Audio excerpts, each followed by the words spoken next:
নমস্কাৰ মৰমৰ অকণিহঁত মই বৰ্ণালী শইকীয়া বাইদেউ পুনৰ আহিলো তোমালোকৰ মাজলৈ আজি মই লৈ আহিছো তোমালোকৰ স্পন্দন পাঠ্যপুথিখনৰ ২ নম্বৰ অধ্যায়টি আৰু এই অধ্যায়টি হ'ল খাদ্য আৰু ইয়াৰে প্ৰথম পাঠটিৰ নাম হ'ল ভেবেলাৰ ভোগ আহাচোন এই পাঠটিত কিনো আছে পঢ়ি চাওঁ প্ৰথমতে আমাক এটা দফা দি থোৱা আছে আহাচোন এই দফাটো পঢ়ি চাওঁ অতীজৰে পৰা আমাৰ সমাজত কিছুমান খাদ্য প্ৰচলন হৈ আছে ঠাই সমাজ আৰু উৎসৱ ভেদে খাদ্যাভ্যাস বেলেগ বেলেগ হয় এই খাদ্যবোৰে আমাৰ পুষ্টি সাধন আৰু ৰোগ প্ৰতিৰোধত সহায় কৰে কিন্তু প্ৰয়োজনতকৈ অধিক খালে পৰিণতি কি হ'ব পাৰে পদ্যটোত চাওঁ আহা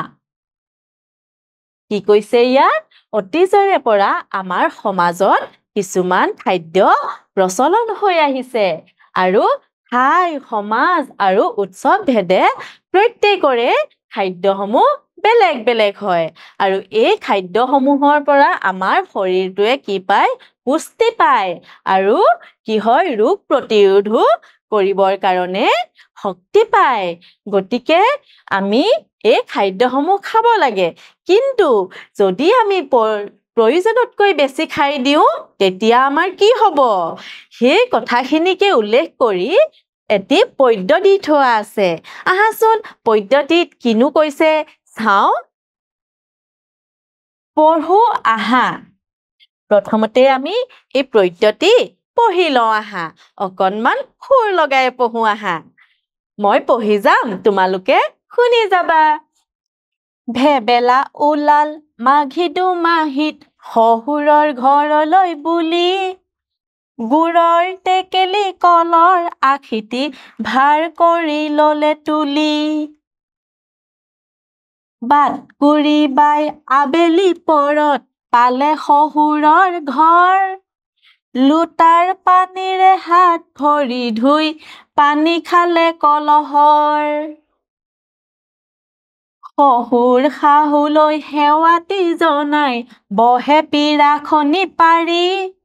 ঘৰৰ খবৰ খেতিৰ ফচল কলে আতি গুৰি মাৰি আঠে বেঠে দিলে চিৰা দৈ এবাতি লগত জুলীয়া গুড় চুঙা তিল ঘিলা ফেনি তেল পিঠা খাইছে নুতুলি মোৰ লাৰু পৰমান টেকেলি সুতুলি টোপোলা সুতুলি পিঠা সান্দহ কৰাই বিধে বিধে পাই হেৰাল মুখৰ কথা ভেবেলা বাপুৰ খাওঁতে খাওঁতে পেটত ধৰিলে টান একে কোবে গৈ টিঙনা ঘৰত সোমাই বচালে মান ভাল লাগিলেনে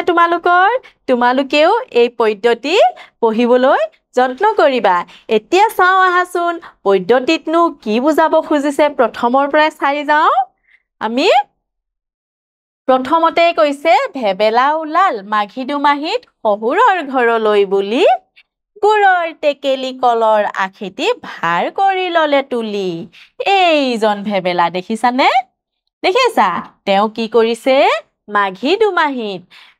কি কৰিছে শহুৰে ঘৰলৈ বুলি ওলাইছে আৰু কি লৈ গৈছে লগত গুড়ৰ টেকেলি আৰু কলৰ আখিটি ভাৰ কৰি লৈ গৈছে তাৰ পাছত কি হ'ল চাওঁ আহা বাটকুৰি বাই আবেলি পৰত পালে শহুৰৰ ঘৰ লোটাৰ পানীৰে হাত ভৰি ধুই পানী খালে কলহৰ আৰু বহু দূৰ যোৱাৰ পাছত আবেলি সময়ত ভেবেলা ক'ৰ পালেগৈ শহুৰেকৰ ঘৰ পালেগৈ আৰু লোটাৰ পানীৰে কি কৰিলে হাত ভৰি ধুই লৈ পানী খালে ক'ৰ পানী খালে কলহৰ পানী খালে তাৰ পাছত কি হ'ল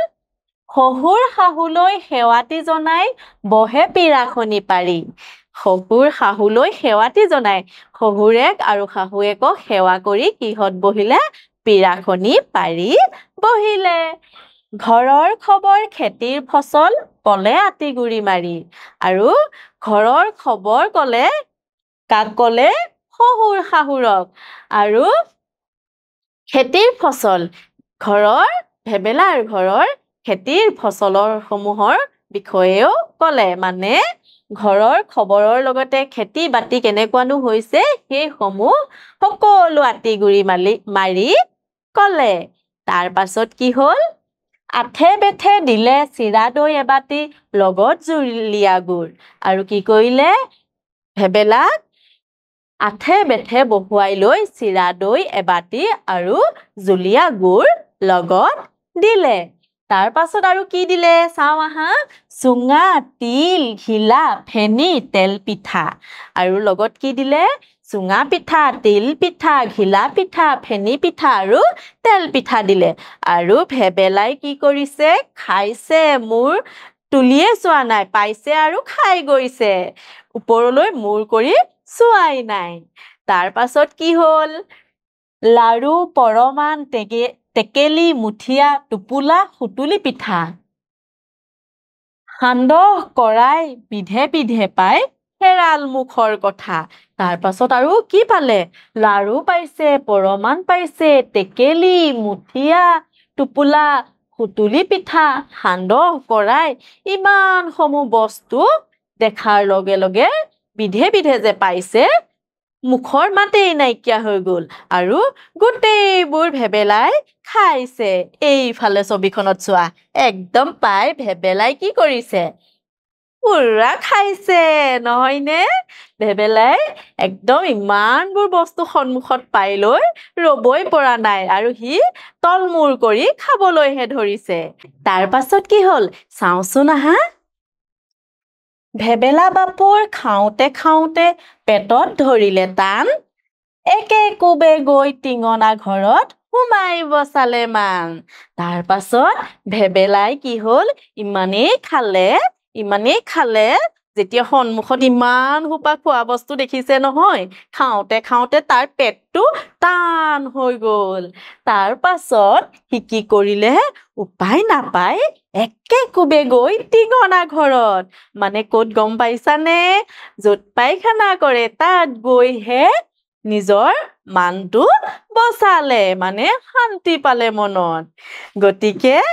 চোৱাচোন ভেবেলাই বেছিকৈ খোৱাৰ কাৰণে কি হল আমি সেই কাৰণে আমাৰ প্ৰয়োজনতকৈ বেছি বস্তু কেতিয়াও খাদ্যসমূহেই হওক বা যিকোনো বস্তুৱেই হওক আমাৰ শৰীৰে যিমানটো ল'ব পাৰে সিমানহে খাব লাগে বেছিকৈ খালে কি হ'ব ভেবেলাৰ নিচিনা অৱস্থা হ'ব আমাৰ শৰীৰটোৱে ল'ব নোৱাৰিব আৰু যদি আমি যিকোনো খাদ্য প্ৰয়োজনতকৈ বেছিকৈ খাওঁ তেতিয়া কি হ'ব আমাৰ বিভিন্ন ৰোগ হ'ব পাৰে আমাৰ যদি আমি অতীজৰ কিছুমান পৰম্পৰাগত খাদ্য খাওঁ আমাক কি কৰে ৰোগ প্ৰতিৰোধ কৰে নহয়নে ৰোগ প্ৰতিৰোধ কৰিবৰ কাৰণে শক্তি দিয়ে কিন্তু সেই খাদ্যসমূহে যদি আমি প্ৰয়োজনতকৈ বেছি খাই দিওঁ তেতিয়া কিন্তু আমাৰ ৰোগীয়াহে কৰি তুলিব তোমালোকেও কেতিয়াও শৰীৰটোৱে আমাৰ যিমান বিচাৰে বা আমাৰ প্ৰয়োজন যিমান হয় তাতকৈ বেছি নাখাবা নহলে ভেবেলাৰ নিচিনা অৱস্থা হ'ব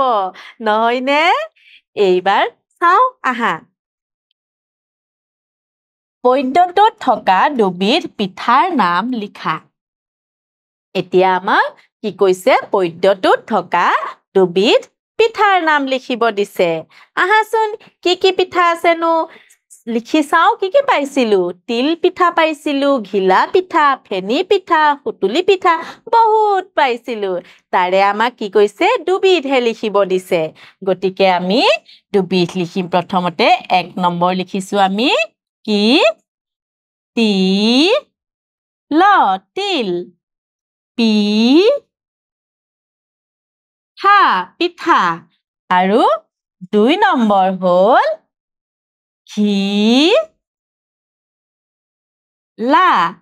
ঘিলা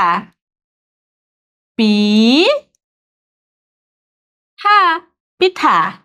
তোমালোকে এই দুবিধৰ উপৰিও আৰু বেলেগ পিঠা লিখিব পাৰিবা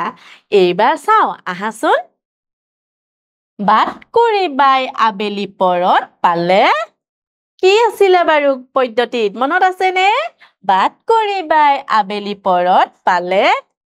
শহুৰৰ ঘৰ এতিয়া আমি ইয়াত কি লিখিম হ হু ৰ ৰ শহুৰৰ ঘৰ নহয়নে মৰমৰ অকণিহঁত এই অংশটি ইমানতে সামৰিছো আগন্তুক দিনত এটি নতুন অংশলৈ পুনৰ আহিম ধন্যবাদ